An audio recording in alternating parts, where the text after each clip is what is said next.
Dikisahkan, suatu hari, Aisyah, istri Rasulullah, bertanya kepada beliau, "Apakah engkau pernah menghadapi bahaya yang lebih besar selama hidupmu dari bahaya yang engkau hadapi dalam perang Uhud?"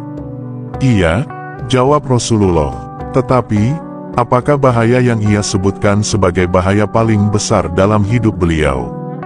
Di mana beliau telah kehilangan ayahnya sebelum beliau sempat melihat terangnya dunia, beliau ditinggal ibunya saat beliau masih kecil. Setelah itu beliau harus hidup terkatung-katung tanpa mengantongi 1 sen pun, tetapi beliau tidak pernah menyebutnya sebagai musibah terbesar dalam hidupnya. Pada masa-masa awal dakwah Islam, para pembesar Quraisy semakin hari semakin memusuhi beliau. Sebagian dari mereka mendekati Abu Thalib, pelindung Nabi satu-satunya waktu itu, dan memintanya agar menarik dukungannya kepada Muhammad, dan Abu Thalib hampir saja mengabulkan permintaan mereka, dan hampir saja menyerahkan Nabi kepada musuh bebuyutannya. Tetapi, Rasulullah tidak menyebut semua itu sebagai bahaya terbesar dalam hidup beliau. Pada tahun-tahun berikutnya, upaya-upaya penekanan dilakukan dengan cara mengembargo atau memboikot Nabi dan keluarganya hingga hampir mati kelaparan.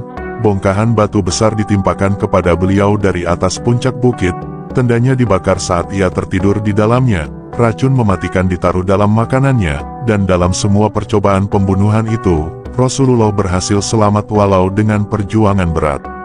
Tetapi beliau tidak pernah menyatakan bahwa itu semua sebagai bahaya dalam hidupnya. Sebaliknya, menjawab keingintahuan Aisyah, beliau menjawab, "Pada masa-masa awal aku menyerukan Islam, aku menghadapi tantangan hebat dari penduduk Mekah. Oleh karena itu, aku berusaha mengajak para pembesar Bani Thaif dan meminta izin untuk berdakwah di sana.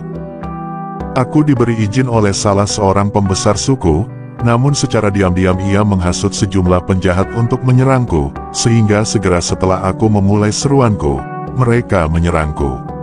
Aku mengalami luka di sekujur tubuhku dan tak sadarkan diri.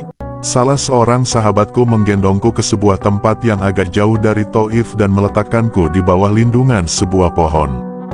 Sementara itu sahabatku pergi ke desa untuk meminta air tetapi mereka semua menolak permintaannya. Dia pun kembali dengan penuh kekecewaan. Pada saat itu kesadaranku pulih kembali.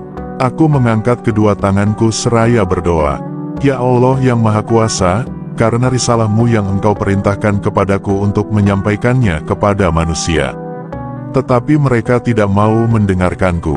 Mungkin itu semua karena kesalahan dan kelemahanku. Ya Allah yang Maha Pengasih, berilah hamba keteguhan dalam hati hamba dan kekuatan dalam lisan hamba. Kemudian Rasulullah melanjutkan, "Pada saat itu juga aku melihat Jibril menutup cakrawala, siap menunggu perintahku untuk mengubah Bani Thaif menjadi puing-puing. Aku berteriak ketakutan, jangan sampai terjadi hal itu. Allah telah mengutusku ke dunia sebagai rahmat bagi semesta alam. Aku tidak menghendaki kebinasaan atas mereka. Biarkan mereka hidup. Bila mereka kini tidak bersedia menerima ajakanku, siapa tahu anak cucu mereka akan menerimanya," jelas Rasulullah. "Kehancuran yang hampir menimpa Bani Thaif inilah bahaya terbesar dalam hidupku," kata Rasulullah mengakhiri cerita beliau. Sangat sempurna akhlak Nabi kita Muhammad.